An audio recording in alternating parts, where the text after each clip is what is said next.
We are recording. Hello and greetings, everyone. We're so glad that you're here. We pray that you will be richly blessed as you hear the words of Yahuwah and his covenant calendar out of the mouth of our instructors this evening. But before we get started, we'd like to unmute our mics and just give you a big hello blessing. Shall we, everyone? Hello. Hi. Shalom, everyone. Shalom. Welcome. Hello. And so I'm going to go ahead and turn the conversation over to our instructor, Timothy Alselford. Go ahead, brother. Thank you very much, Mario. We got quite the study tonight. It's loaded. There's a lot of material to get through. There's a lot of details that's going to be a challenge. So we're going to need to keep our ears open. This is a great study. I want to thank Charlene for all the work that she has done to help me out with this. It would be nothing like it is without her, and I thank Yahuwah for her. I hope you guys can understand this. This study is kind of my baby. I've been working on this for a long time, off and on, and redoing it many times. So I hope you guys are able to understand what I have to say tonight. Okay, let's go. Joshua enters Canaan, and it's the Covenant Calendar Club here tonight. This is we're going to be looking at the first Passover in Canaan with Joshua, from chapters 3 to 5, and we're going to be concentrating on the observation of first fruits. There are many details in this study that are necessary to fully understand today's study. The first Joshua study proves, number one, Abib 14 Passover occurred on a H7676 weekly Shabbat, or we can say on a seventh-day Sabbath. That might surprise some people, but the scriptures is full of surprises when we sit down and study it. Number two, the Wave Sheaf Festival celebrated first on the morning of Abib 15. And number three, the Unleavened Bread Festival was celebrated secondarily on Abib 15. And you might wonder why we worded it like this, but I think you're going to see why after this study is done. This is only part one, and we're expecting 2 more parts, quite sure, maybe even a 4th one. We'll see what becomes of it. A simple Sickles eternal authority. Now those words are picked out with extreme precision and purpose. The sickle has an eternal authority, and we probably won't see it on this first part, but it will come together when it's all done. The Wave Sheaf sickle exposes the Enoch forgery. Part 1, mapping the discussion topics. Part 1 is understanding Yahuwah's instructions for entering Canaan. Second part, or 1.1, is Passover in which month? Everybody knows that Passover is in the first and the second month, so why then are there so many questions about it? But the real question is, what month did Joshua observe his Passover in Canaan? And Passover on which cycle? What cycle of the week was the Passover on? Well, I just told you it was on the 7th-day Sabbath, but we're going to see the proof of this. And the day after Passover, and we're going to see some interlinear and Septuagint support on that topic. And Yahusha's antitype aligns with Torah types for wave sheaf. Yahuwah's eating prohibition command. This is a very, very interesting command, and it's going to really, really hit home. Probably more so in the second part coming up, but we are going to see some of it in this first part. We're going to be looking at the Hebrew definitions for Rashit, which is first. We're going to be looking at Hebrew definitions for Eketzir, or Eketzir, however it's said, or cutting. You're going to see this quite a bit in this study. Yes, there's going to be repetition in this study, but there's a reason for it. And we're going to see the summary of Hebrew definitions for Rashit and Iketzir at the same time. And also 1.9, we're going to see the wave sheaf grain offering.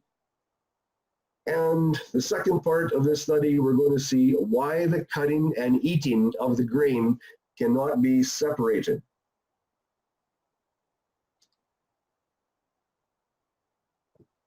Clarification of terms for this study. Number one, corn. Another term for grain of any kind, and it's not to be confused with our usual thoughts, corn on the cob. That's not what it's talking about. Number two, old grain. Grain from the year before, stored in a vessel. Very important that we realize these definitions and stick by them. Number three, roasted grain or parched grain. That's dried or cooked grain. Number four, new grain or fresh grain. And that is grain harvested after Passover in the new year from a winter crop seeding. And dough. Really? Dough is in the scriptures? It is a mixture of ground grain, oil, and salt for the altar of sacrifice, the grain offerings, and also for consumption of unleavened bread during the unleavened bread festivals. And finally, number six, fine grain. This is important. This is extremely important. Fine grain can only be wheat flour. Barley can only be ground into coarse flour, and yet the scriptures demands fine flour. Interesting stuff. Will Joshua accurately fulfill Yahuwah's statutes upon entering Canaan? Now the question, will the Qumran Dead Sea Scroll priestly course-based calendars accurately reflect Yahuwah's statutes for entering Canaan? Now I want to say here, the 364-day year and the fixed festival calendar, they are based on the priestly courses that we find in the scriptures. This is what we're going to be examining and looking at very, very, very closely. The Qumran, Enoch, Zadocite, and Essene calendars are all based on the Qumran Dead Sea Scrolls. Each incorporate the 364 cycles per year format. These calendars are based on the 24/2 priestly courses, and they are found within the book of the law. Note carefully, this three-part study was derived from careful examination of Rachel Elior's research into the Qumran scroll base and other various sources as well. Rachel Elior is considered worldwide as a very knowledgeable source when considering the Qumran scrolls.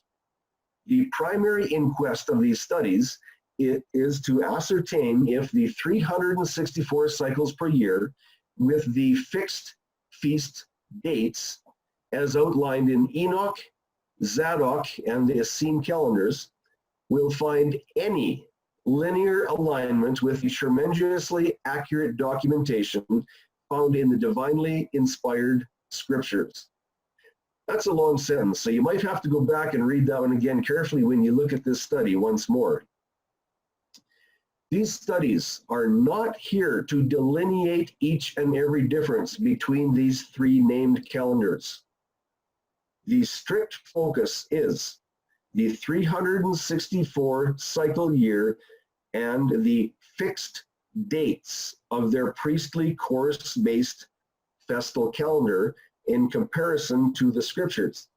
Now, if you don't understand this statement I just made, we are going to be describing this and visually showing you coming up in the slides. So I'm hoping that you will understand better then. Another source for quotes, the Dead Sea Scrolls at Qumran and the Concept of a Library. And this is edited by Sidney White Crawford and Cecilia Wasson. The other documentation to consider, Part 3, Collection of Articles by Stephen Phan, The Ancient Library or Libraries of Qumran, The Spectre of Cave 1Q. As to calendar, the 364-day solar calendar embedded in the Book of Jubilees, found in caves 2Q and 11Q, and again at Masada, and in the temple scroll, set the standard. I'm going to mention that again.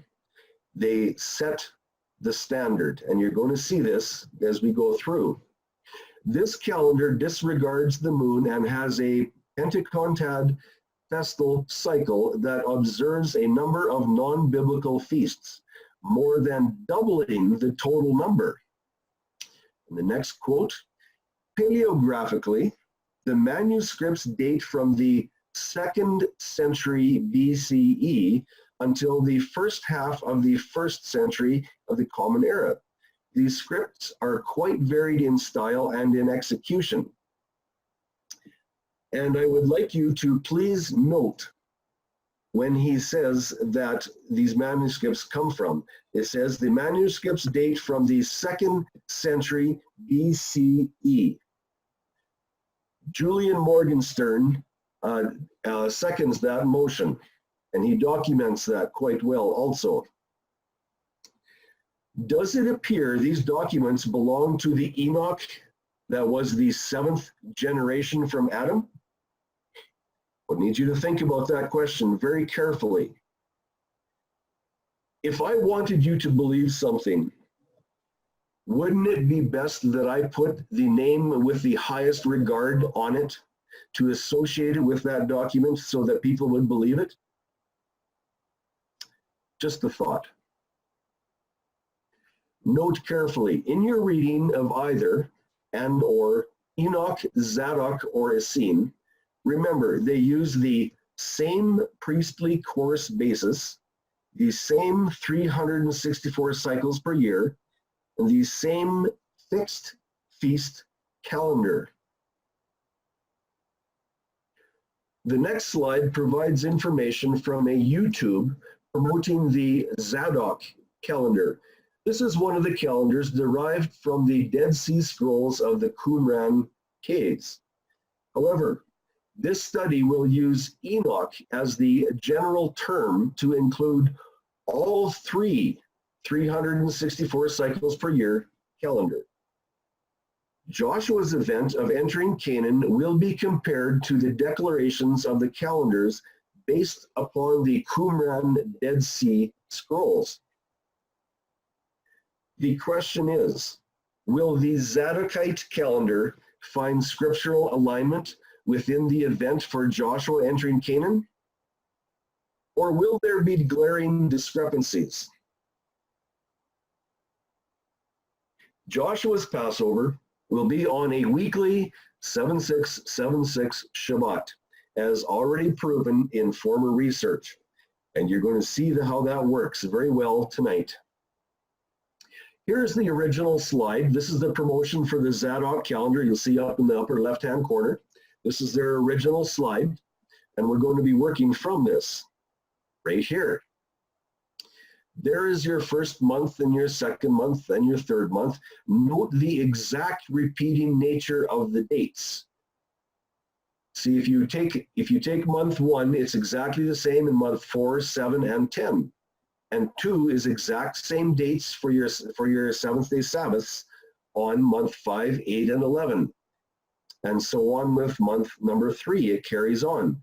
This calendar is mathematically precise, but are these Sabbath stipulations found in covenant Torah? I want you to think about this very carefully. Those dates that is declared to be 7th-day Sabbaths, are we going to find those in covenant Torah? Where is the first month that has a H7676 Shabbat on the 14th cycle of the month?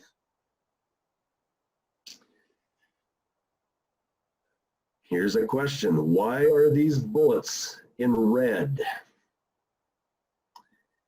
And we're going to have some comments on the next slide on those next statements on this Zadoc calendar slide. Let's look at it. We're going to be comparing these Zadoc calendar claims. Now, day 4, they claim is the creation of time, and they claim it is the first month of the first year. Then we see day 4, or day 5, 6, and 7. We're going to look at Abib 1, or New Year's Day. And they claim it must always fall on the 4th day of the week. Yes, they claim every year must begin with the 4th cycle of the week. Are we going to find that in Scripture? And down at the bottom, the first Sabbath of the year and each season must occur on the 4th day of the new month. Another one, are we going to find that in the Scriptures? This is what we're going to be looking for. So the question I have right now is, if we look at days 1, 2, and 3, they're not counted. They count their time starting with day 4. So how is it that day 1, 2, and 3 are not counted, unaccountable? And I ask you, is there anything that Yahuwah did that is unaccountable? How can days 1, 2, and 3 have no meaning? If they have no meaning and are unaccountable, why are they written in the Scriptures? If time began on day 4, and if time begins every year on day 4, have a look at where your Sabbath comes in. You'll see 1, 2, 3, 4 days of the week, and now the 7th day Sabbath is on the 4th day of that week. Does that make any sense? Have we had 7 weekdays to have or have we had 6 weekdays so that we can have a 7th day Sabbath? No, it doesn't work. Didn't work like that at creation. According to what they claim, Sabbath would have been on the 4th day of the first week. Is that what we see in the Scriptures? The following points will be under close examination: Joshua's first Passover, the wave sheaf, and unleavened bread festival in Canaan. The main purpose of this study is to ascertain which cycle of the week did Joshua observe the Passover in the land of Canaan? And B, what cycle of the week was New Year's Day in that same year? Will this align with the Enoch Zadoc calendars? And C, did Joshua abide by the Enoch Zadocite Essene or a lunar-based calendar, or neither of them? Why is it so important to know which cycle of the week the Passover fell upon in the event of Joshua entering Canaan? Because the rabbis say that certain festivals cannot land on the weekly 7676 Shabbat. And Passover is one of these festivals they claim this to be. What do the Enochian calendars claim about this? The priestly course-based calendars claim the festivals are always on the exact same cycle of the week every year. Will Enoch try to claim Joshua's Passover must be in the 2nd month of the year? Have you heard that? I have heard it many times. The investigation begins here. Primarily, a review of Yahuwah's commands that directly address the entrance into Canaan by the Hebrew nation.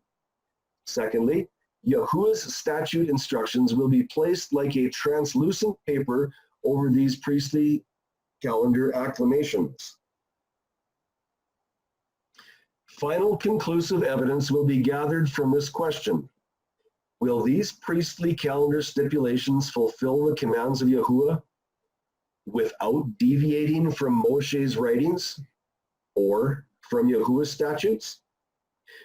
This is what we need to understand today. Section number 1, understanding Yahuwah's instructions to enter Canaan. Passover, in which month? First, we're going to look at Yahuwah's provision for men who were defiled and could not observe the Passover in the first month of Abib. Second, we'll have a close look at the statute commands that were commanded by Yahuwah through Moshe for Joshua to execute with extreme precision. In Numbers 9, certain men were inquiring of Moshe why they could not observe the Passover and requested a solution to this problem. Why? They were defiled by handling the dead body of a person. And Moshe said to them, stand still, and I will hear what Yahuwah will command concerning you. And Yahuwah spake unto Moshe, saying, speak unto the children of Israel, saying, if any man of you or of your posterity shall be unclean, number 1, by reason of a dead body, or number 2, be in a journey afar off, yet he shall keep the Passover unto Yahuwah. What were Yahuwah's 2 points that could give permission to observe an alternate Passover in the second month? Number 1, if any man of you or of your posterity shall be unclean by reason of a dead body. Number 2, or be in a journey afar off, yet he shall keep the Passover unto Yahuwah. When? Numbers 9:11.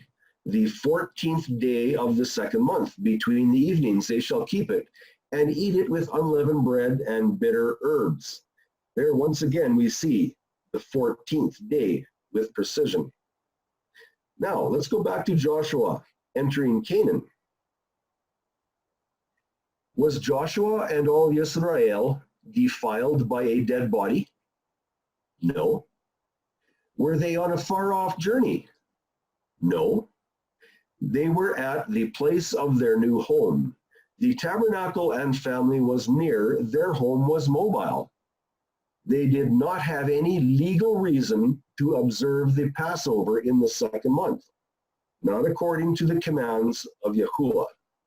Remember, when a second month Passover was acceptable, the instructions are very clear. You see that in 2 Chronicles 30, verse 2, 13, and 15. These scriptures say nothing about Joshua observing Passover in the second month. It has been suggested that there is a 1 month time frame for Joshua staying in Gilgal prior to the Passover. This in turn would have moved the Passover to the alternate second month. Yet it is not written in the scriptures. And the sons of Israel encamp in Gilgal and make the Passover on the 14th day of the month at evening in the plains of Jericho. So I ask, shall we add in a suggested 1 month time frame, or shall we accept what is written? Yahuwah said, I have rolled away the reproach of Mitzrayim from you. The word for rolled is 1556 Galal, hence the name Gilgal. Now this is an interesting title. Is the first month really the first month? Might sound like a silly question, but it's not, because we get questioned on this regularly. And the people came up from the Yarden on the 10th day of when? Of the first month. And they camped in Gilgal on the west side of Jericho. In Exodus 12:2, the Israelites were commanded to choose their lamb on the 10th cycle of the first month. Here Yahuwah himself followed his own set pattern and chose his people on the 10th of the first month. Yes, Joshua's Passover was in the first month. And let's have a look at these Sabbaths because of what Enoch and Zadoc claim. Look at month number 2. Do we see a 14 in there? No. Is there a weekly Shabbat on the 14th cycle of the second month of Enoch? No, there's not. So when we show you that Joshua's Passover was on a seventh-day Sabbath, this shows that it could not possibly have been on the second month of the Enoch calendar. So that eliminates that factor altogether. That brings us back to the first month. Where is the first month that has a H7676 Shabbat on the 14th cycle of the month? We see that in month number 3. Not once in scriptures, never once is Passover mentioned as being in the third month. Interesting. Another problem for Enoch. Looking at the third month of the 364 fixed feast calendar, we see that the third month is the first month to have a seventh-day Sabbath on the 14th of the month. This is a great problem for the ones who desire to claim that Joshua's Passover was not in the first month, but on the second month. Their argument has just been vaporized by their own calendar. So this brings us back to month number 1. But interestingly, I do not see the 14th date for a Sabbath in that month. This is going to be a problem. Let's look for it. What month cycle did Yahuwah allow for the harvest of the fresh grain to begin? Was this connected to circumcision? Interestingly, Yahuwah timed this circumcision of the men to immediately follow the entering the land on the 10th with abundant grain ready to harvest. The men, needing rest, time to heal, would not be in any condition to harvest the wheat. Yahuwah knew that after eating manna for 40 years, the temptation for consuming the wheat would be absolutely unbearable. Was the circumcision a dual accomplishment which staved off their great desire to harvest and eat the grain prematurely? And I say prematurely, I mean before the statute allows. Yahuwah knew the harvest would begin immediately following the healing of the men. And Yahuwah in compassion had no intention to tempt them by withholding wheat from them through the week of unleavened bread. That might seem like a strange sentence to you. I'm going to read it one more time. Yahuwah in compassion had no intention to tempt them by withholding wheat from them through the week of unleavened bread. Remember this sentence, because this is going to come up very, very, very strong further on in this study tonight. Section 1, understanding Yahuwah's instructions. Passover, on which cycle? What unfaltering factor determines which cycle of the month the Passover must be observed on? Leviticus 23:4. These are the feasts to Yahuwah, holy convocations which you shall call in their seasons. In the first month, on the 14th day of the month, between the evening times, is Yahuwah's Passover. On the 15th day of this month is the Feast of Unleavened Bread to Yahuwah. 7 days shall ye eat unleavened bread. So there is a very definite difference between the 14th and the 15th. Passover explained. Leviticus 23 stipulates Passover on the 14th cycle of the first month. Numbers 9 allows for Passover on the 14th of the second month, if necessary. Leviticus 23:5 is just one of numerous examples showing that Yahuwah commands the Passover to be observed on the 14th of the first month, Eve. Not once in the scriptures does Yahuwah declare or command a specific cycle of the week in which the Passover must be observed. I'm going to read that one more time. Not once in the scriptures does Yahuwah declare or command a specific cycle of the week in which the Passover must be observed. Yet the question, should we deviate from these commands? Passover the 14th is declared by Enoch's Zadoc calendar stipulations to be permanently fixed to the third cycle of the week.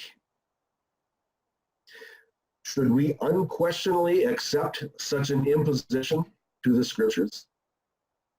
To understand according to statute upon which cycle of the week the Passover occurred in Joshua's account upon entering Canaan, Yahuwah's statute commands involving the wave sheaf observance will take preeminence and give clarity for Abib 14. Joshua enters Canaan. And the people came up from the Yarden on the 10th day of the first month, and they camped in Gilgal on the west side of Jericho. As we study, please consider, why did Yahuwah not require specific cycles of the week documentation for Passover, but instead make certain of the recording of the dates within the Shaneh years? Why is that? Cycles of the week versus dates. There is a huge difference, and you're going to see the reasons for this. No cycle documentation, but a date.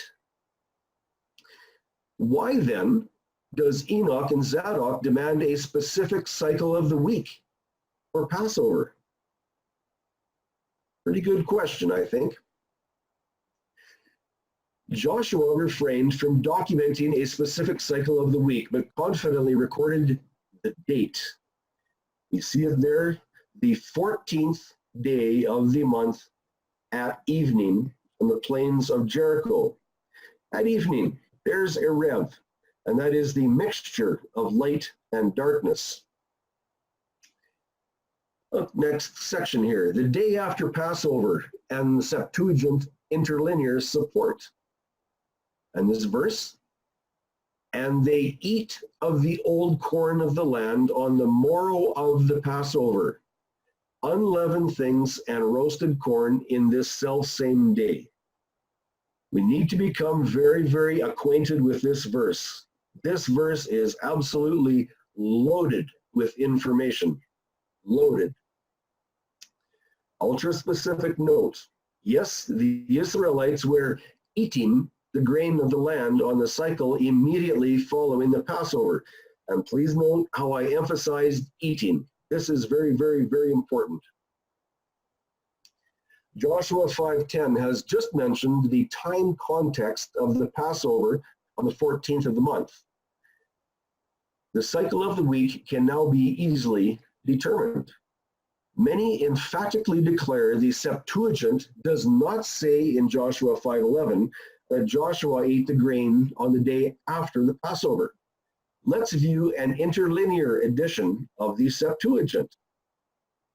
And we read in the right-hand corner, and they did eat of the wheat, and of the new at that time. And did you notice that it says wheat and not barley? That gives full linear alignment with fine flour, because the wheat is what fine flour is made of. Yes, they ate the wheat at the day after Passover. Does it seem strange? This Septuagint agrees with many other translations in that Joshua indeed ate grain on the day after the Passover. Even this interlinear of the Greek agrees.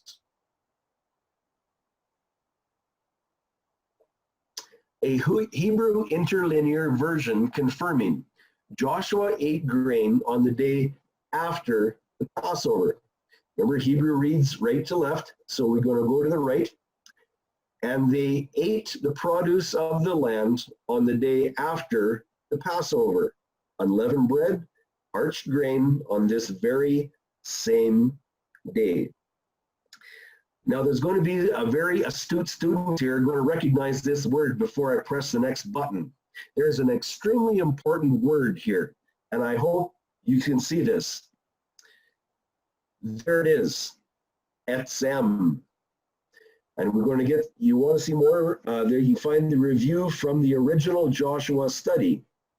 Etzem. This is the base bone structure of the plan of salvation. The base bone structure of the plan of salvation. Bone is one of the definitions of etzem. Here is a direct pattern linking to the exact first cycle of the week that Yahusha observed the wave sheaf. This is that word, etzem. This is the pattern, incredible pattern. Yahusha presented himself as the first fruit on the day after the Sabbath. Please reference Leviticus 23, 11, and 15. And this word etzem is the foundation of salvation on the first cycle of the week. This is when Joshua ate the grain. So that way we know the wave sheaf was performed by Joshua on the first day of the week. Direct linkage here. Hence the chain. What command concerning the eating of the grain of the land applies to this situation? Does this same command from Yahuwah involve the cycle after the Passover? That would be Abib 15. And what pertinent detail makes Yahuwah's grain consumption command so vastly important to calendar timing? I'm going to read this one more time because this is important. What pertinent detail makes Yahuwah's grain consumption command so vastly important to calendar timing? Yahuwah's eating prohibition command. And you, what? Do not eat. What don't they eat? You do not eat bread, roasted grain, or fresh grain. And the timing of that? Until the same day that you have brought a grain offering to your Elohim. That is a law forever throughout your generations in all your dwellings. No grain of the land whatsoever was to be consumed until they had performed certain obligations for Yahuwah.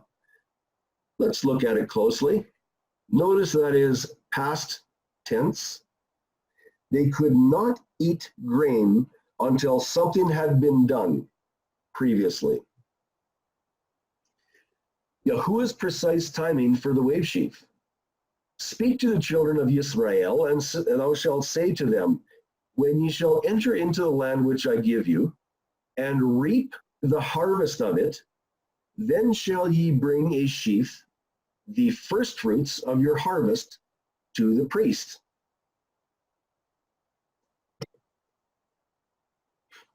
First fruits. Rashit Ketzir Kim. First cutting of you. Rashit is first, Ketzir is cutting, and Kim is of you.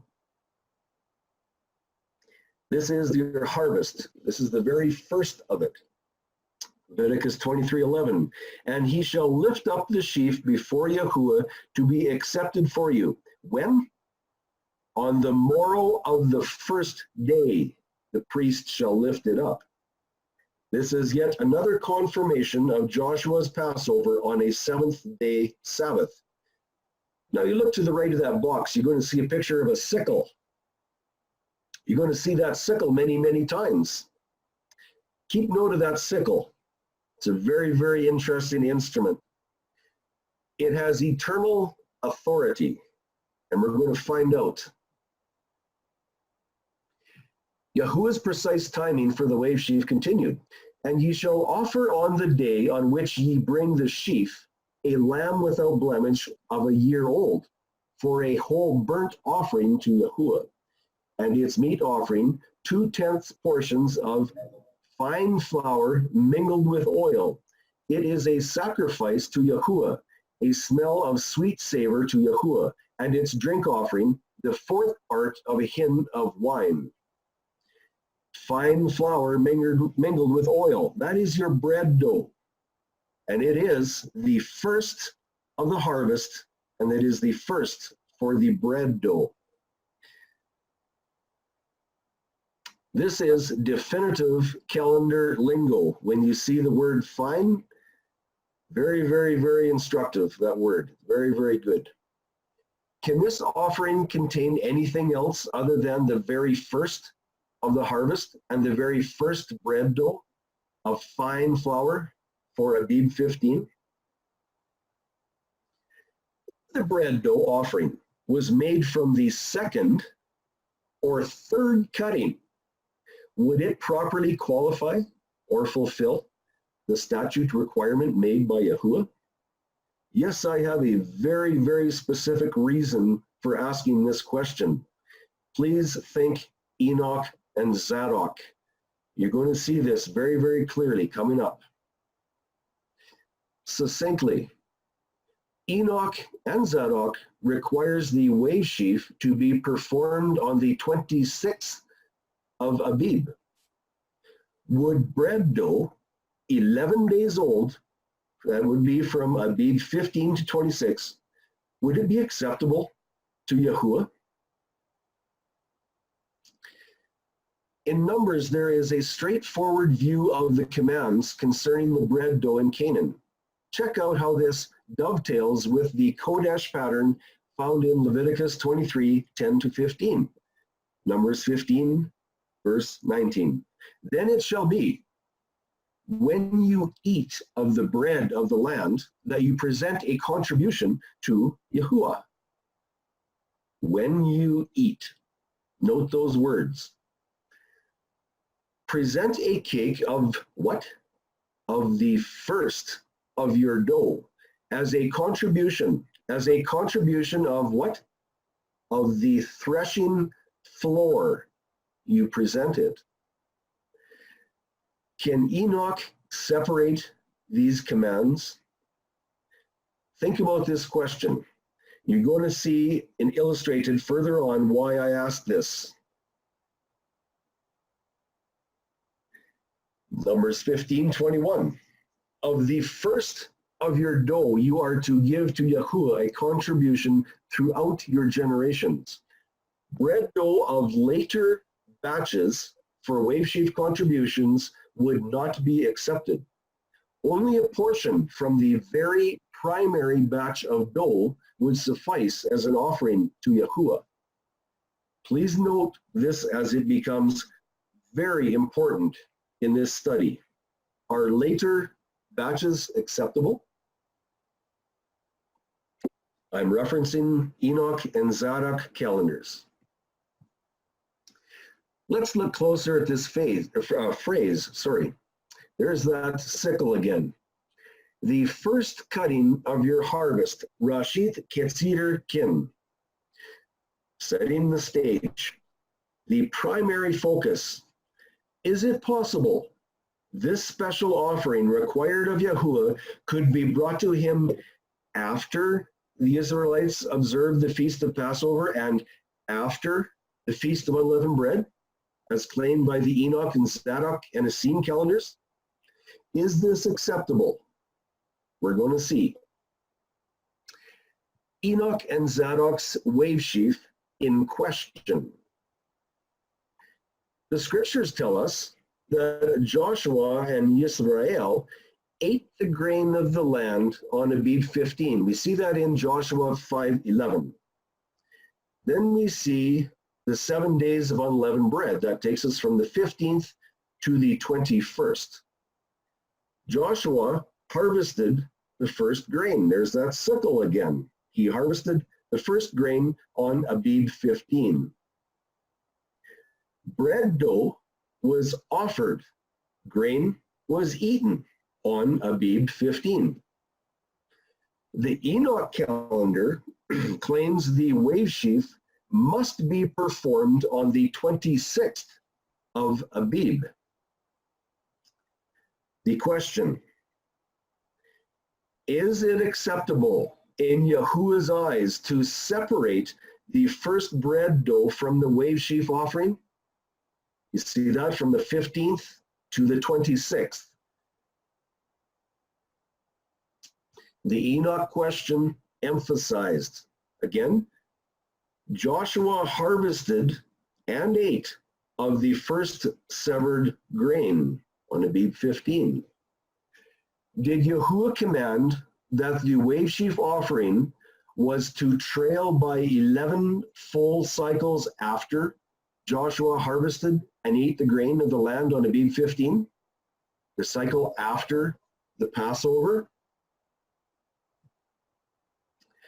Again, did Joshua save the first of the bread dough for 11 cycles so he could offer it to Yahuwah on Abib 26 as Enoch demands? This is the question. This is what we have to look at, and we need to understand it well and decide if Enoch is authentic, if he is sticking by the scriptures, or if there is severe contamination because he does not abide by the requirements of the statutes. This is our decision, or this is our inquiry today. Why do we keep seeing this picture? Patience. The answer is coming. Let's dig in and look at some definitions for Rashit. We find this same word at the very start of the Hebrew manuscript, Genesis 1:1. In the beginning, Rashit, the first. Keep in mind the harvest of wheat upon entering into Canaan and the prohibition of eating grain of any kind until the wave sheaf procedure had been accomplished. The etymological dictionary of the Hebrew language, Rashit, headship, primacy, and that is as in the first cutting. And the root word, Rosh, we see head, chief, leader, top, summit, beginning, division, principle, and foundation. Here's the Hebrew lexicon by John Parkhurst. The root word, Rosh, excuse me, denotes priority or precedence in respect of time, order, place, or dignity, principal part, chief, and most excellent. Excuse me. J. Parkhurst writes, it, Rosh, is said of wisdom, i.e. of the Messiah, and he cites Proverbs 8:22. This word, Rashit, is used in connection with the wave sheaf, which represents Yahusha, for Yahusha was the first fruit, the chief, the most excellent primary fruit from victory over death. The word Rashit then has a rightful, direct connection to the first sheaf, the wave sheaf offering by Joshua upon entering into Canaan. J. Parkhurst continues, as a noun, Rosh, the head of the animals, whether of men, beasts, or birds, because first or highest in place, and on account of these senses therein lodged, and in dignity also. He also writes more on this interesting words, but to summarize it, Rashit takes precedence over all else. Remember, this word Rashit is written in Leviticus 23:10 concerning the offering required by Joshua prior to eating the grain of the land. Remember this. It takes precedence over all else. Again, here's another Hebrew lexicon by W.H. Barker. Rosh, head, top, principal, chief, captain, chief in place, beginning, first, sum, and total. Rashit, beginning, principal, chief, first. And look at that arrow on the left, first fruit. That's a direct connection with our Mashiach. Here's another Hebrew lexicon by Gesenius, going down to the pink highlights, or purple highlights, I guess they are, mauve. Highest place or rank, first, foremost, beginning. Now notice this one, the first of its kind, first fruits.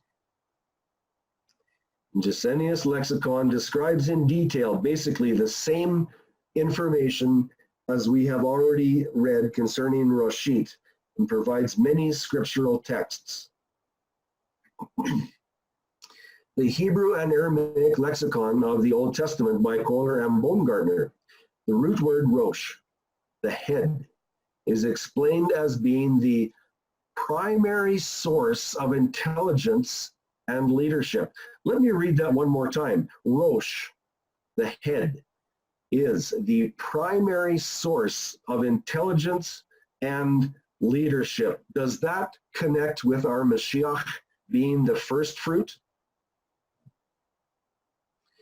Samuel Bagster's Analytical Hebrew and the Chaldee lexicon, the root word Rosh, I'm going to the pink highlights, principle of anything, and this next one, please read this slowly, headstone of corner. This is the root word of Rashit. Rashit, a beginning, former time, former state, the first of its kind in respect to time, rank, and worth, hence firstling. Summary. Rosh and Rashit carry the unmistakable notation of being the primary known entity of its kind. What would happen if that linked directly to our Mashiach? Could we justify that? I sure could. Can we justify that through the sickle? That sickle has eternal authority. Is there a direct link? We're going to wait and see. Alignment reminder.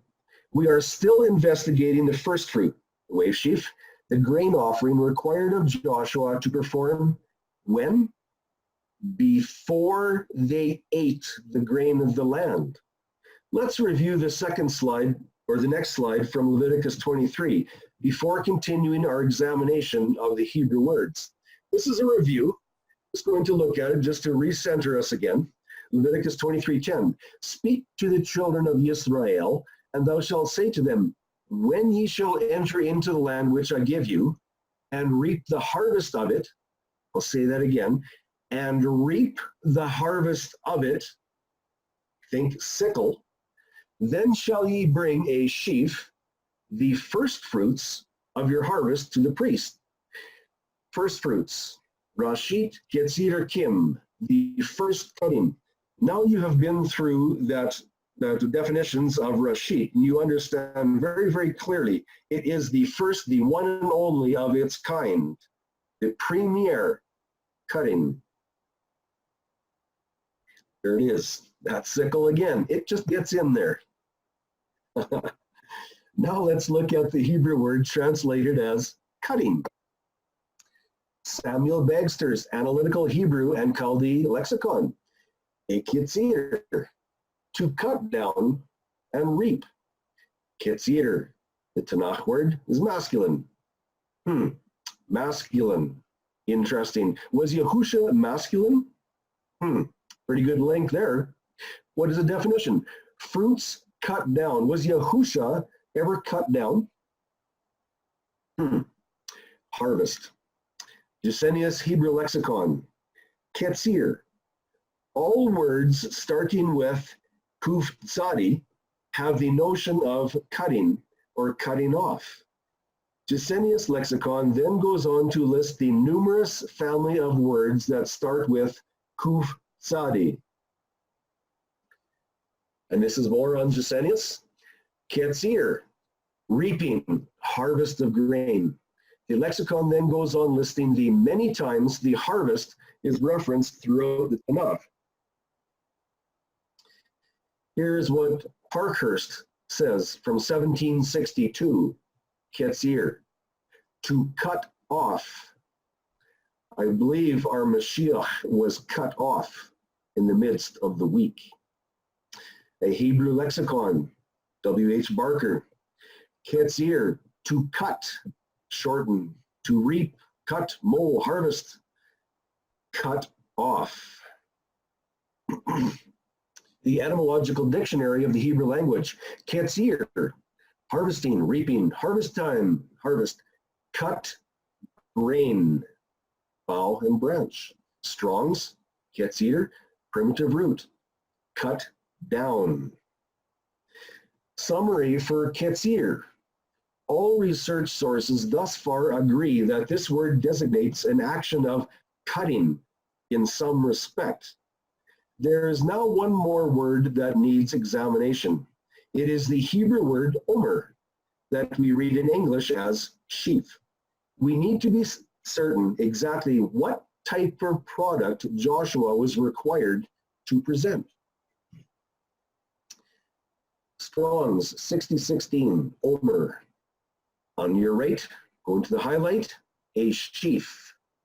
Also an omer as a dry measure, omer and sheaf. H6014, omer, a primitive root, specifically as denominative from H6016. Properly, apparently to heap, figuratively to chastise as if piling blows.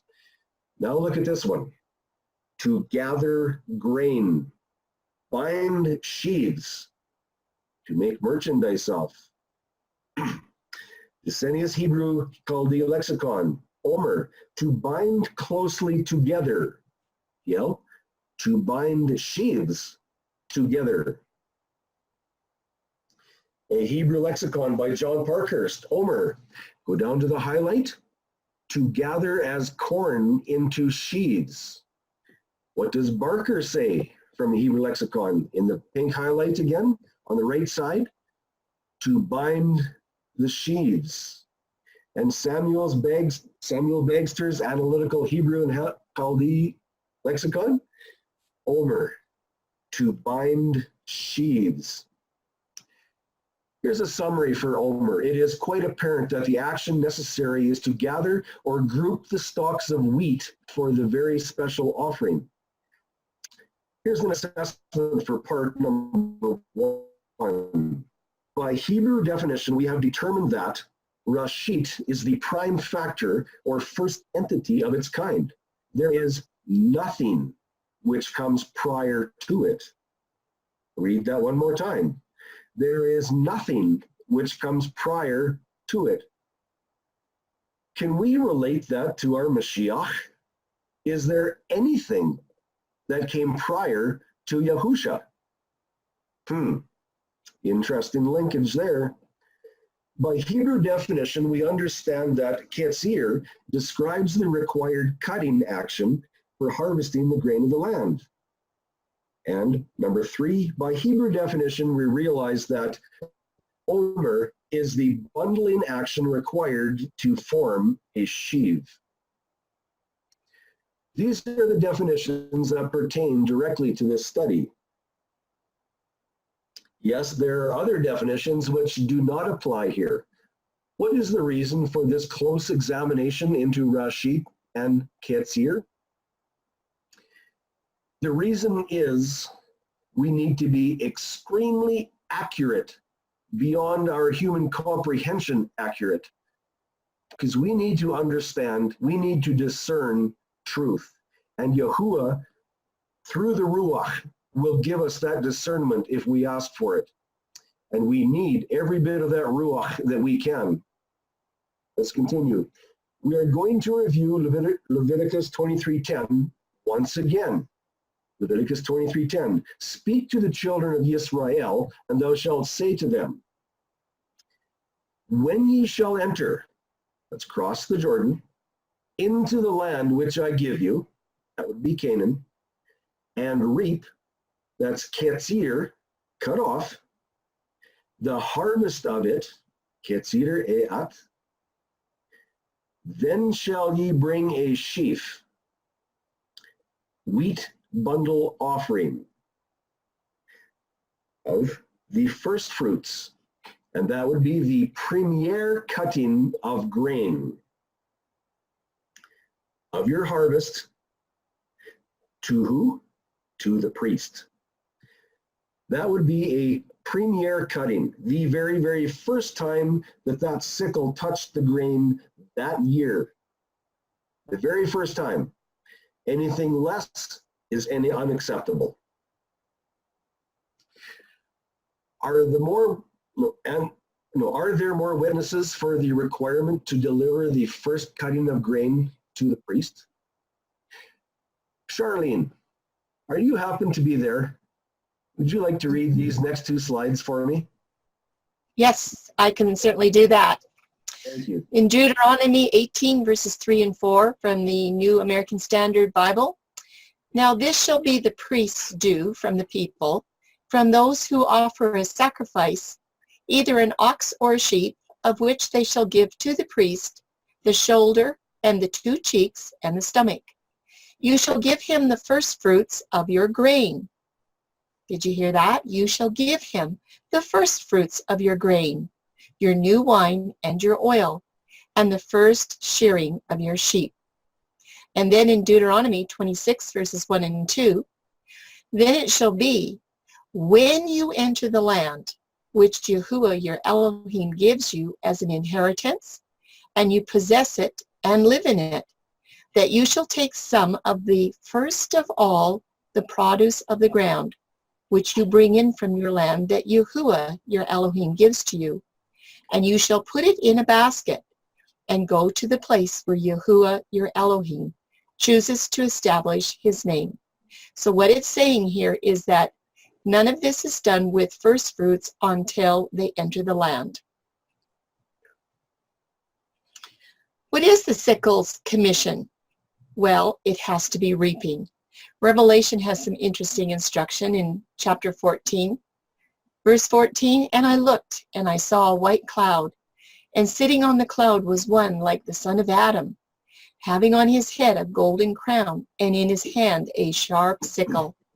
And another messenger came out of the dwelling place, crying with a loud voice to the one sitting on the cloud, send your sickle and reap, because the hour has come for you to reap, because the harvest of the earth is ripe. And the one sitting on the cloud thrust in his sickle on the earth, and the earth was reaped. And another messenger came out of the dwelling place, which is in the heaven, and he too held a sharp sickle. Verse 18, and another messenger came out from the altar, having authority over the fire, and he cried with a loud cry to him, having the sharp sickle, saying, send your sharp sickle and gather the clusters of the vine of the earth, because her grapes are ripe. And the messenger thrust his sickle into the earth and gathered the vine of the earth and threw it into the great winepress of the wrath of Elohim. And the winepress was trodden outside the city, and blood came out of the winepress up to the bridles of the horses for about 300 kilometers. It's quite a bit of reaping there in Revelation, all to do with a sickle. Yes, that sickle is pretty incredible. When I say it has an eternal authority, we can see it from these verses clearly. However, I'm saying that the sickle has an eternal authority for another reason. But we're not going to discover it just yet. It might even be in part 2. There's that sickle again. The one on the right is a scythe. Will the first cutting of grain include the dough, which is required prior to creating bread, the cutting, mixing, presenting, and eating sequences. The cutting, the first harvest, task, which is the wave sheaf and sacrifice. Leviticus 23:12.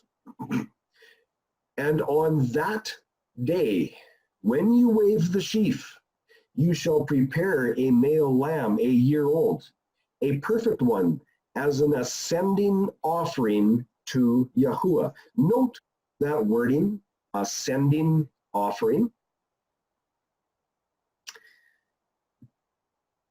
Leviticus 23:13, the ascending offering and its grain offering. This is the first bread dough mixing task, hence that sickle once again. 2/10 of an ephah of fine flour mixed with oil, an offering made by fire to Yahuwah, a sweet fragrance, and its drink offering, 1/4 of a hin of wine. This very specific offering was timed, Numbers 15:19. Then it shall be, when you eat of the bread of the land, we're pretty clear on that, that you present a contribution to Yahuwah, a grain offering.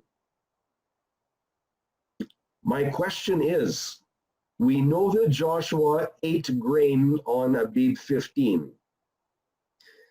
Can we see this instruction with Enoch and Zadoc? That's a question we need to analyze very, very carefully. It says here, when you eat of the bread of the land, that you present a contribution, a grain offering. There's that sickle again with the sheaf. The bread qualifier. This is number 1. Numbers 15:20. Present a cake of the first of your dough as a contribution. As a contribution of what? Of the threshing floor you presented. That word, or words, threshing floor, is ultra important. We're going to see why.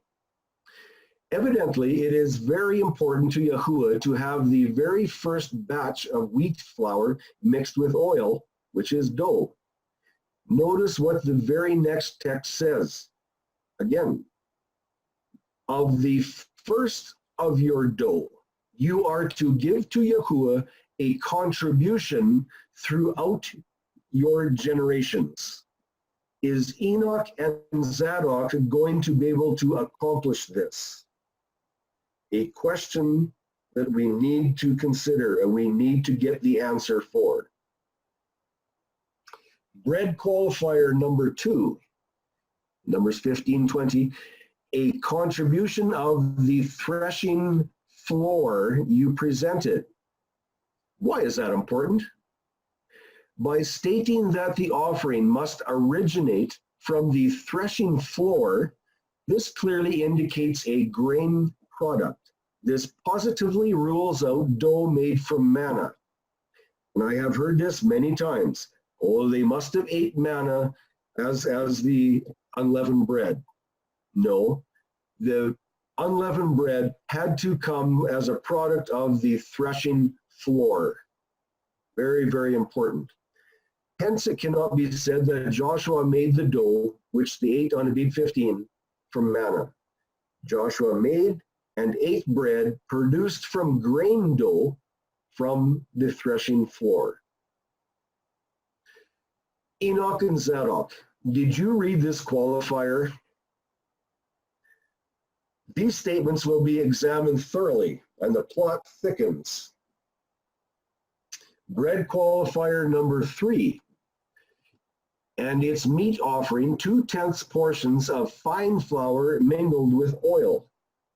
By requiring fine flour, Yahuwah eliminates barley as the grain from which to form the first dough offering.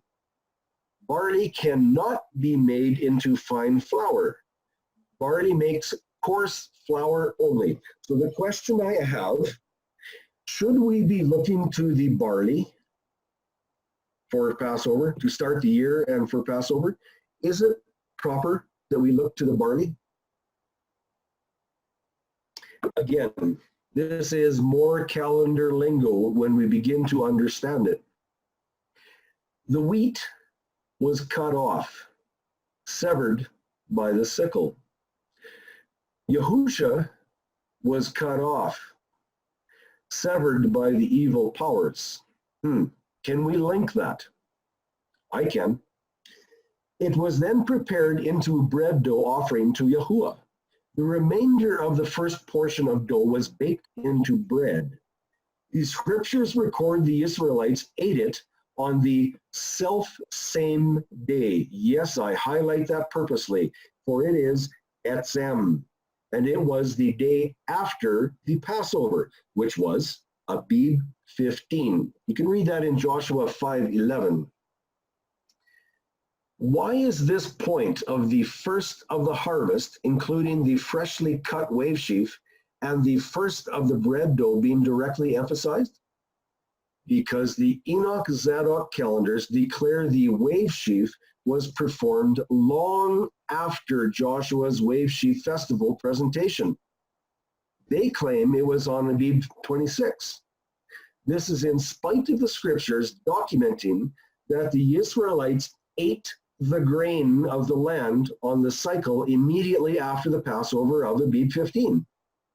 And remember, they were not allowed to eat the grain until the wave sheaf presentation had been done. This is the whole dilemma with Enoch and Zadoc in verses where we see the documentation in the scriptures. Enoch and Zadoc calendars are allowed only one statute error to be counted as counterfeit. Section number 2. This section examines the scriptural reasons why the eating of the grain of the land and the action of cutting the wave sheaf cannot be separated into two different dates of the month. What type of activity was prohibited until the wave sheaf, the bread dough, the sacrifices and oblations had been performed first? What activity was prohibited? This is a review. We're going to go back to here and examine this so we understand it. And you what? Do not eat. That is an eating prohibition. And if there's one thing I want you to take away from this tonight, remember this: do not eat.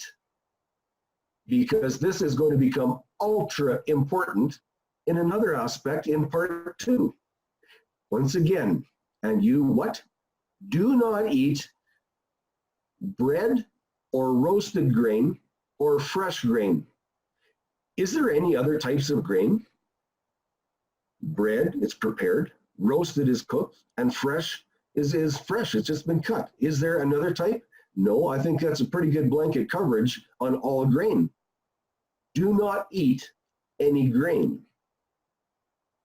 The timing of this, until the Etzem, the same day that you have brought an offering to your Elohim. And that is a law forever throughout your generations in all your dwellings. There it is, Etzem, the bone structure of salvation. There it is again, imagine that. Yes, Etzem. On the left, you'll see that man with a key. This word is a key to understanding scripture. Etzem is a basic, fundamental, foundational word to salvation and understanding Yahusha's purpose on this earth. Yahusha, the central head intelligence of the fundamental bone structure for salvation. And if you don't quite understand this, go to our first study on Joshua that is on Covenant Calendar website, and it goes through this fairly clearly. That word, etzem, the definition is a bone structure, and that is the bone structure of salvation, and it is on the first day after the seventh day Sabbath, it is the wave sheaf, and it is on first fruits. That is our bone structure of salvation. Nowhere in the scriptures was Joshua commanded to refrain from eating the grain of the land for 11 extra cycles to align with Enoch's wave sheaf on Abib 26. Remember, Abib 26 is the Enoch Zadoc wave sheaf claim. The Abib 26 idea simply does not exist in the scriptures. If one desires to observe the wave sheaf on Abib 26, one must go to a separate calendar source other than the scriptures for uninspired authority. Would that be Zadoc and the books of Enoch? Just a question. Going to have a sequence review. This is the first witness again. The cutting task, which is the wave sheaf and sacrifice. And on that day, Etzem, when you waved the sheaf, remember Joshua did that on Abib 15, take careful note of the subsequent required actions and the substance that accompany it on the very same day. And you shall prepare a male lamb a year old, a perfect one, as a what? An ascending offering to Yahuwah. Who ascended in John 20, verse 17? Is there linkage here? I think so. Leviticus 23:13, and its grain offering, 2/10 of an ephah of fine flour mixed with oil, an offering made by fire to Yahuwah, a sweet fragrance, and its drink offering, 1/4 of a hin of wine. That same day, Etzem, that is your bone structure. I've talked about that. It is the ascension offering. It is the type, or it is the premier pattern set that needs to be fulfilled. That same day, that is the very day that Joshua cut the sheaf for the wave sheaf. That same day. Is that the day that Yahusha ascended? Do we read that in John 20, verse 17? Did Yahusha, as the antitype, fulfill the type of the Old Testament? Did he fulfill that? Yes, there's incredible linkage with Etzem that same day. Do we have another witness? Numbers again, chapter 15, 17 to 18. This is a second witness. And Yahuwah spoke to Moshe, saying, speak to the children of Yisrael and say to them, when you come into the land which I bring you. Note, it is just as important to understand exactly what the scriptures do not say as it is to know exactly what they do say. When you come into the land does not mean after you have been settled in the land for a while. Numbers 15, 19. And the two interlocked inseparable steps.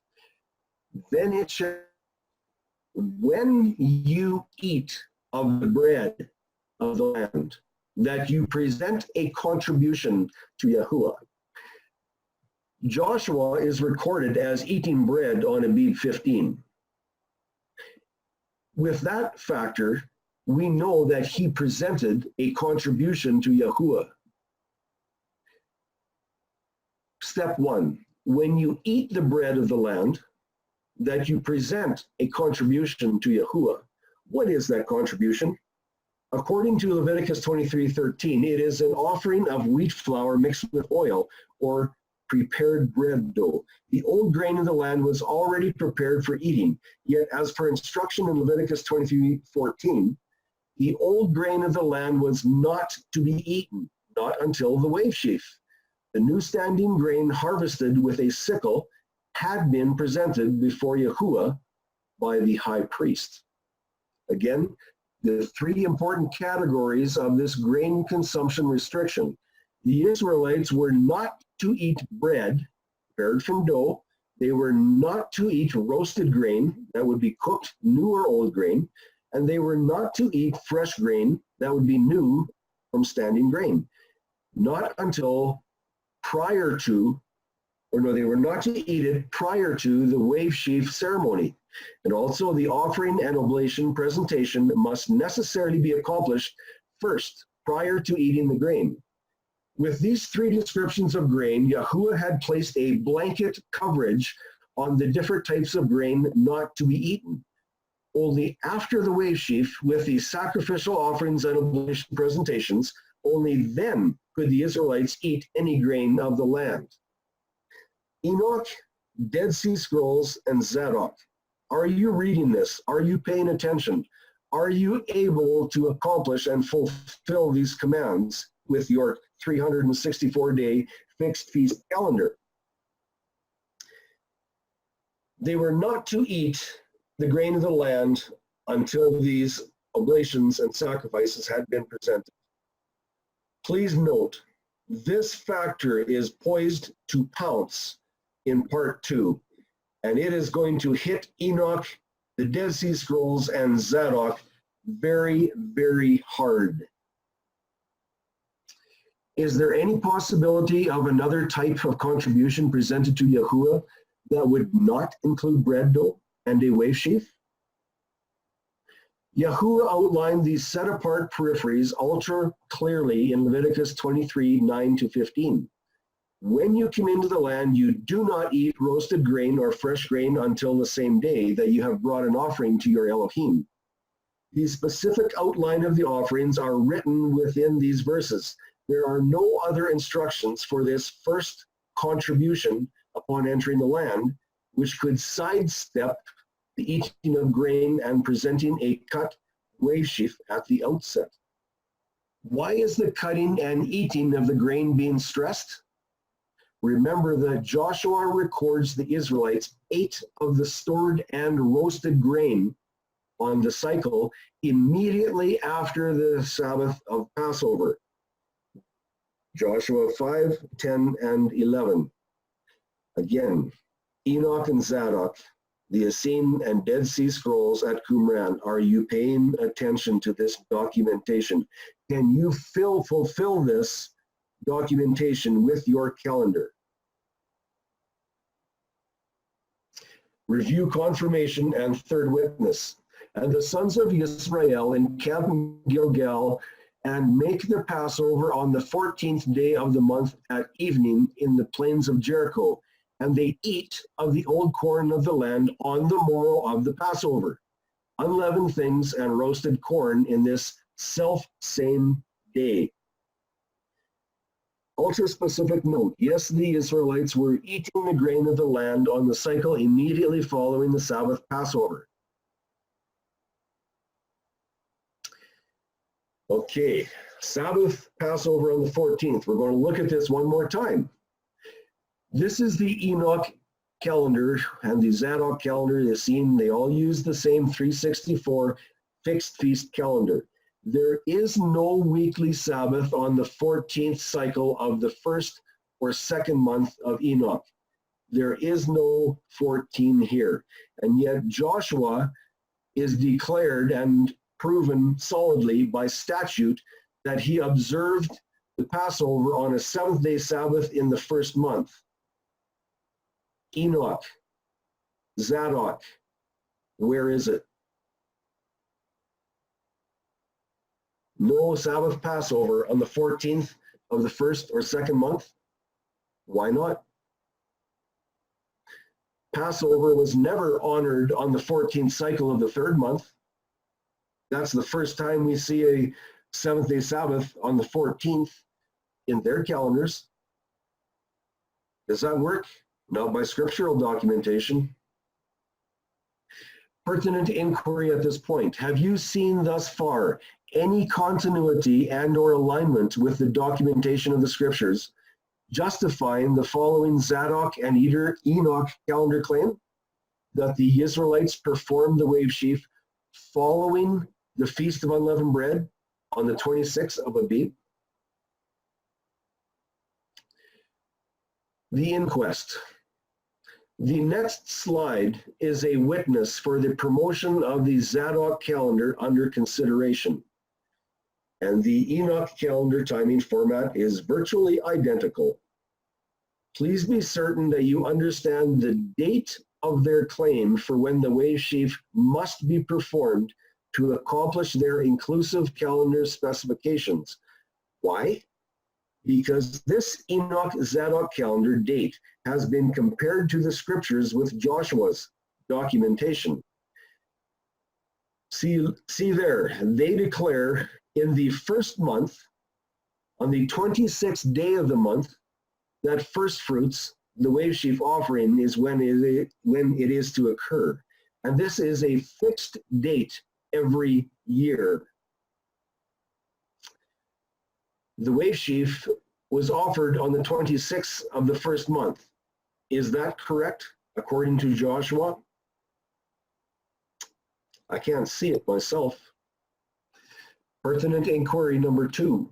In the context of the Zadoc calendar, if the wave sheaf presentation did indeed follow the Sabbath after their completed week of unleavened bread, what specific condition then must have been met according to Yahuwah's statute requirements? I'm going to read this one more time because this is what we're going to see in part 2 coming up. What specific condition then must have been met according to Yahuwah's statute requirements? Very, very important. Judging by Yahuwah's inspired word, can it be said that Yisrael needed to refrain from eating any and all grain before Abib 26, as claimed by the Zadoc date of the wave sheaf presentation?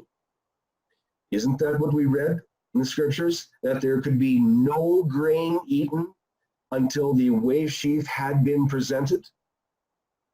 But yet we see that Joshua ate the grain on Abib 15. So how does that compare with the Enoch Zadoc calendar? And if the Enoch and Zadoc calendar, they couldn't eat grain per statute of Yahuwah until the wave sheaf of Abib 26, I'm going to leave it right there. I think that is something that we need to think about, and we're going to see that in part number 2 coming up. Will this dilemma be solved in the antitype of our Messiah? Part 1 exposed several errors and counterfeits of Enoch's calendar. Part 2 will address the issues of the Torah's type, Yahusha's antitype. Number 3, Enoch's hunger dilemma. And I'm going to read that one more time. Enoch's hunger dilemma. Why hunger? We're going to see this. Enoch's hunger dilemma over the placement of the wave sheaf. Did Enoch's people have anything to eat for 11 days? How many more errors will be discovered? May you be blessed as you ponder these thoughts. This is all that we have tonight, and I hope you understand it, and I hope that you were blessed.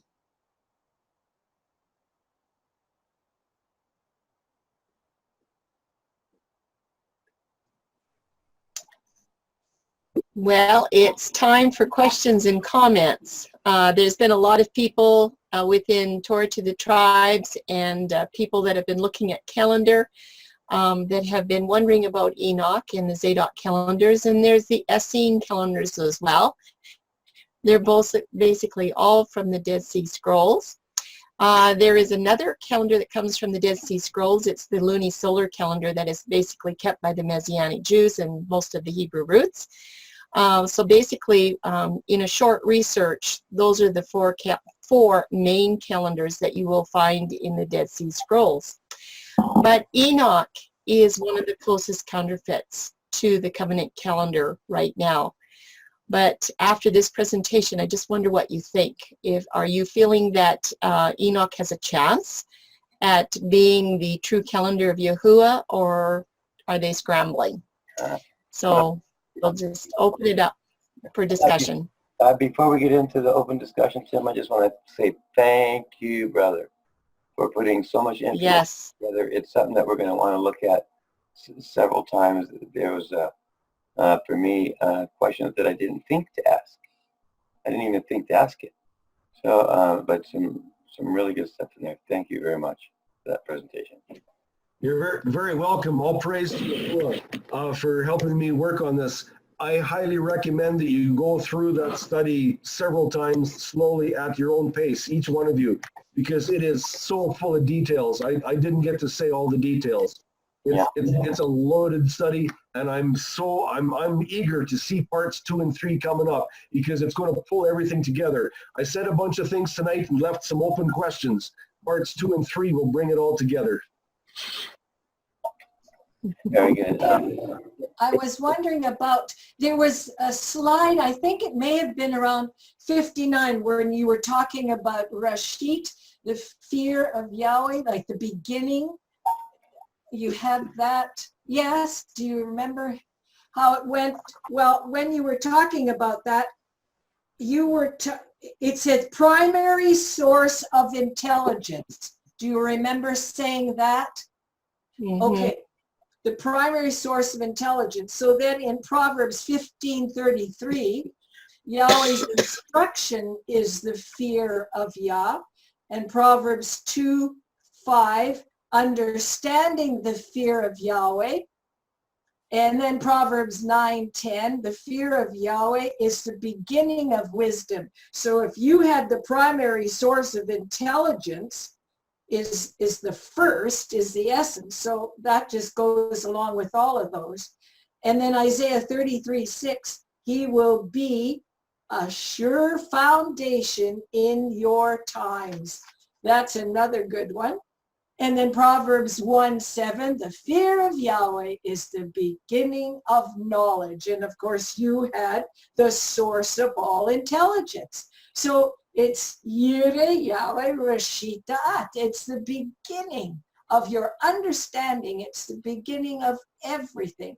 I just love that part. Okay, yeah, that's great. Thank you, Vivian. Yeah, thank you, Vivian. And all of that connects to the Festival of First Fruits. And as we have discovered, there's many feast camps that when they celebrate Passover, they just sort of bypass first fruits. They don't really know what they're supposed to do or what it means. It just kind of comes and goes. And, you know, at the end of the day, it's like, oh, wasn't it first fruits? So Vivian, thanks for those comments, because it has everything to do with Yahusha as the antitype who fulfills all those wonderful details of first fruits, because without that, that's kind of the part that finishes that bone structure of our salvation. Of course, there's going to be a second ascension and then the outpouring of the Ruach on Pentecost, but first fruits is a major cornerstone to all of this. Thank you. Yes, indeed. Thank you. Sue, do you have your hand raised? Yes, Tim, good study. But could you bring up slide 73 once? Slide 73. Well, there was something on there just as he was changing slides that I was wondering about.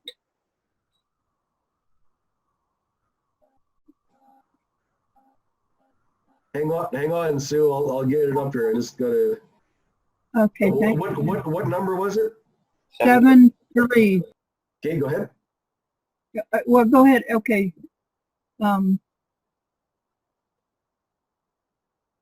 Okay. That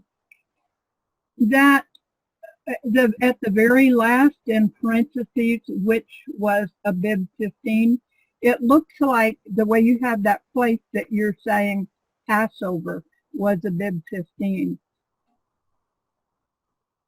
But I do have it emphasized there after the Passover. Is that not emphasized enough? Well, it just,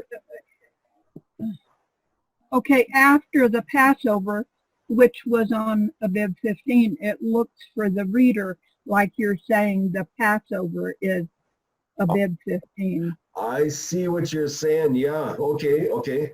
Then we can change that. Yeah, we can change that. Yeah, I just caught it as you were changing slides, but it for somebody just reading it, it looks like you're saying Passover happened on Abib 15. Yeah, I can see that, Sue. Thank you very much. I appreciate that. You're welcome. That was great. April, thank you, Sue. Great observation. April? Yeah, I don't know if I have this understood well enough to even ask a question, but my question was on 73 also. Oh.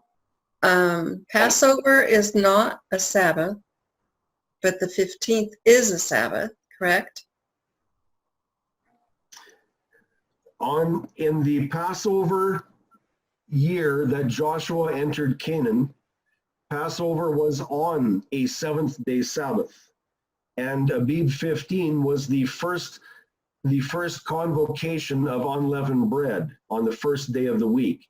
It was also the wave sheaf day on that very same first convocation of unleavened bread. Okay, so they go out and they cut the grain, correct? Yes. And on that day, are they to make that into dough and make that into bread Yes. on the Sabbath? That is a annual Sabbath, and on annual Sabbaths we are allowed to prepare food for consumption. Okay, that answers my question. Thank you. And I believe you'll see that in Exodus 13, I believe. Okay.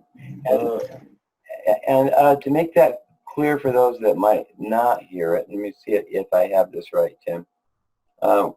We understand that the seventh-day Sabbath is obviously a Sabbath, and the feast days are also called Sabbaths.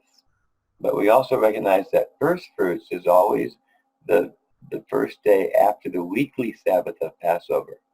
In this case, the weekly Sabbath was on the Shabbat, so the very next day would also be first fruits and the first day of unleavened bread, commencing on the same day, which was a Sunday. Why is this important, Mario? Why is this important? I'd like anybody who can answer that. Why is it important to know this? Well, I would say it because it is the steps that Yeshua took, and it was the, what I want to say, sequence of events that never changed. It was set in stone, and it has not changed. And if I'm wrong, help me figure it out. Yes, you're right, April. That is what, when Charlene mentioned about the type and the antitype, the type was set. The type is the pattern that must be fulfilled.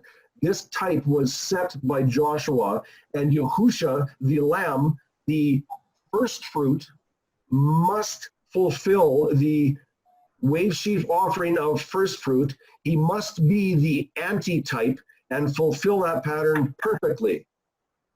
That's why it is so important to know what happened with Joshua.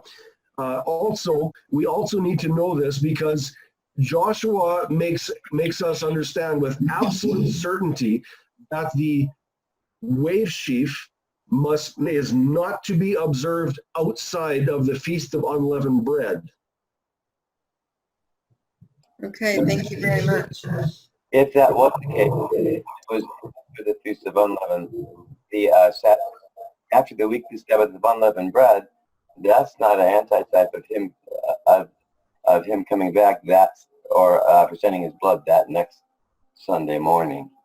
That would be like waiting a whole week to do that, and that's not what he did, right?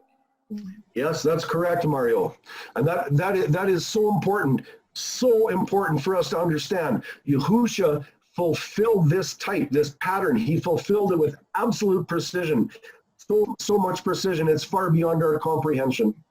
Died on a Wednesday, was as master of the Shabbat, and on Sunday presented his own blood. Correct? Yes. All right. Stacy, you have your hand raised. That was excellent, April. Thank you. Really good question. Okay, this might be a dumb question. I was about 10 minutes late, so I apologize. What am I missing? If Passover represents his death and first fruits, is first fruits representing the presentation of his blood, or is first fruits the ascension? Because there's 3 days between that, so I'm missing something with that. Does my question make sense? First fruits is the presentation of Yahusha, who is the premier victor over death. He had victory over death. He presented himself to the Father as the ultimate sacrifice, the ultimate flawless sacrifice. Okay. If he had have been contaminated in any way, shape, or form, we would not have a Mashiach. When he told Mary, "Do not touch me, for I have not yet ascended to my Father," if she had have touched him, he would have been contaminated, and he would not have been accepted before Yahuwah. We would not have a first fruit. We would not have a Mashiach. This, Yeah, it's mind-boggling.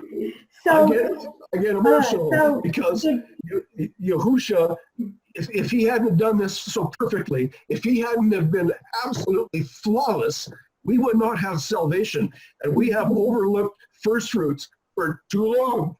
We need to remember it. Oh, I'm with you there, brother. Hallelujah. I'm with you there. Hallelujah. So it's Indeed. not his resurrection that it represents. It's what you just described. And that's where I was getting the day, the days mixed. Okay, got that. Yeah. So Second thing I wanted to say was just a comment. I noticed that they start the first of the year, the day, life with the sun, the S-U-N sun on the fourth day, as opposed to the light on the first day. They miss the light, and it totally disregards Yahusha. And it's all the focus is on the sun. I don't know, somebody may have already said that. I was late, but that's the first thing that hit me is like they're so focused on the sun, they miss the sun. Yes.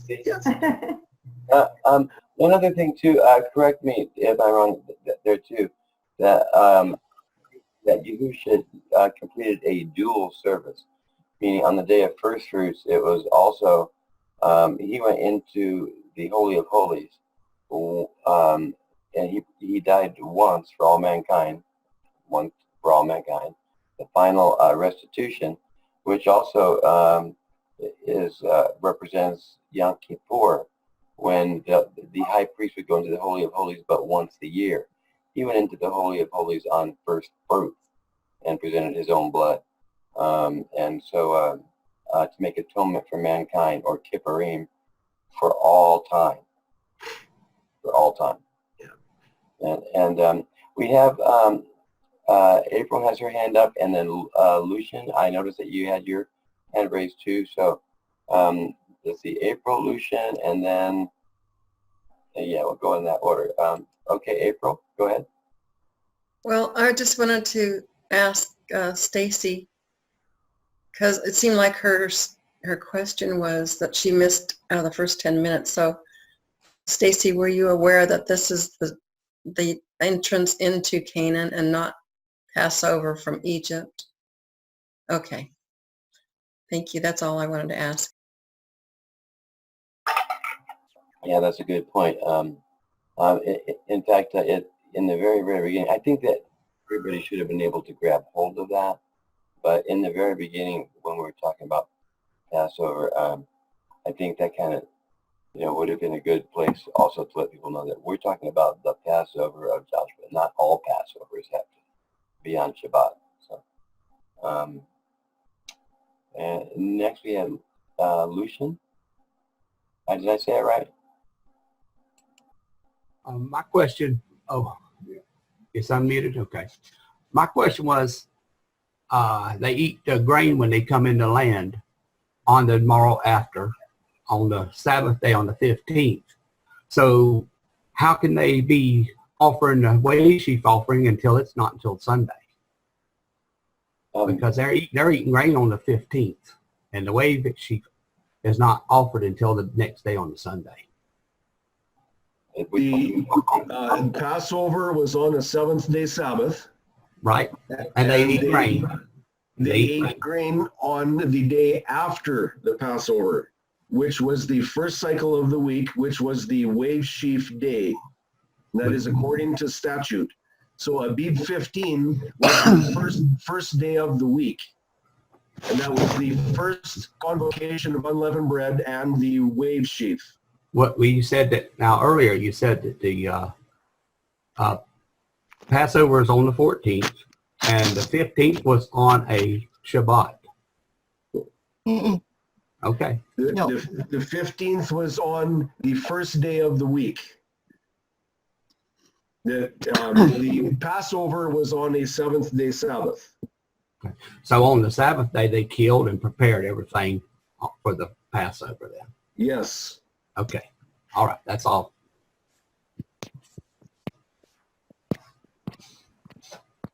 Good question. Good question, Lucian.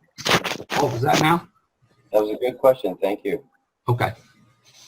I just would like to add to that, Lucian, that the 15th is the Sabbath of unleavened bread. But if you see the original Joshua study, you'll realize that first fruits took priority. First fruits or the wave sheaf had to be done first, and then they could have the grain to make unleavened bread for their unleavened bread Sabbath and the unleavened bread week. So we didn't really show that tonight because we're doing some things that are connecting to Enoch. But both first fruits and the unleavened bread were on Abib 15. They are sharing that date on a Sunday. But first fruits takes priority all the way to the bank. And that's, just look at the Joshua study. Could I just make a little comment to Stacy about first fruits? Passover can be on any day of the week. It can be on a Monday, Tuesday, Wednesday. It can be any day of the week. And you will not always have 3 days and 3 nights, like we do with Yahushua's Passover. But the interesting thing about first fruits is that it was commanded that first fruits is always celebrated on the day after the weekly Sabbath, which is in pagan terms a Sunday. First fruits is always on the first cycle of the week. Always, always, always. It doesn't matter where Passover is. And that was a prophecy that was given that they celebrated for 1,500 plus years before Messiah came to actually fulfill that. So that they were to know that on the first day of the week was when he was going to ascend to heaven. He was going to be the sheaf that was waved and ascended up to heaven to complete that next process of the plan of salvation. So it did not move. It was, and same with Pentecost. Those were 2 very important. Those are sort of fixed dates. How can I say fixed days, but not dates, because it can be a different date. But Pentecost and first fruits are always on the first day of the week. I don't know if that helps at all. I wanted to point out too, thank you, Charlene, it does help. You said something too that was very, I don't know if everybody caught it, but there was an order. There's an order of things. And Abba sets the order. And you had said that the order of first fruits must come first before eating of the grain. And in other words, what you're saying is that Abba gets the first fruits of everything. Whether it be our tithe, whether it be our time, whether it be whatever, that first portion belongs to him, because without him giving us the whole portion, we wouldn't have any of it. So if that first portion belongs to him, I thought that was, I don't know if everyone caught what Charlene had said there, but that was very, very, something that we should hold on to in our brain. The first portion always belongs to Yahweh first. That would be an easy way to remember. the order of that thing. Thank you, Charlene. Michelle has her hand raised, and I think that's the only other hand I see raised right now. Michelle, you want to go ahead? Okay, to further disprove the Zadoc Enoch calendars, can you show that they always have Passover beginning on what we call a Tuesday? Is that correct? And the first day of unleavened bread on a Wednesday? Yes, their calendar is always fixed. And Right. that's one of the problems with their calendar, because in the scriptures we prove that Passover was on, as we've just seen, a seventh-day Sabbath in Joshua, and in the account in Egypt, Passover was on a third cycle, which is a Tuesday, and in the crucifixion, Passover was on a fourth cycle, which is the midst of the week or Wednesday.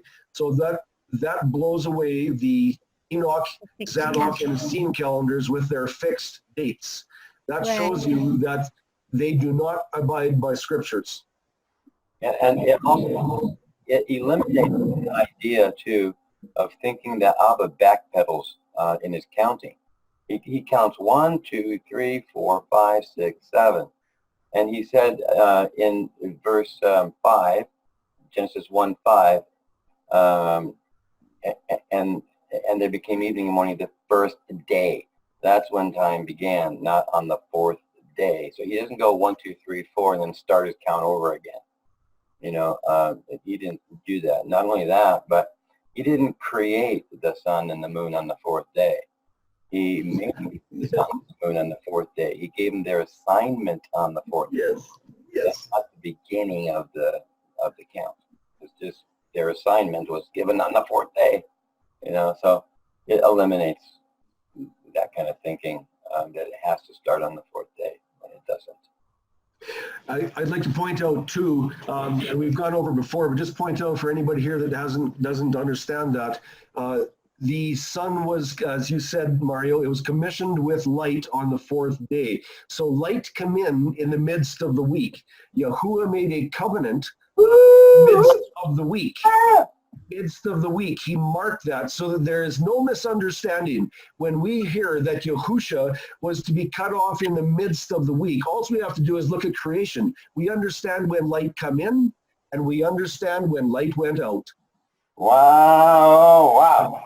Woo, woo. And we understand that when light came out of the darkness, and the darkness tried not to comprehend it not, but Yahuwah placed an order on it and said, this is day and this is night. Light was birthed through, and boy, the fourth day, I had not gotten that till right this second, Tim. Thank you. Hallelujah. Thank you, Abba, for using Tim to share that with me. The fourth day. Wow. I'm glad this is recorded. We got to include this section in the teaching somehow, even if we splice it in. Wow. Praise Yahuwah. Praise Yahuwah. Mario, I think Lucien had his hand up too, so he had raised it physically, not with the computer. Oh, I'm sorry, I didn't see that. Thank you, Lucien. Go ahead, brother.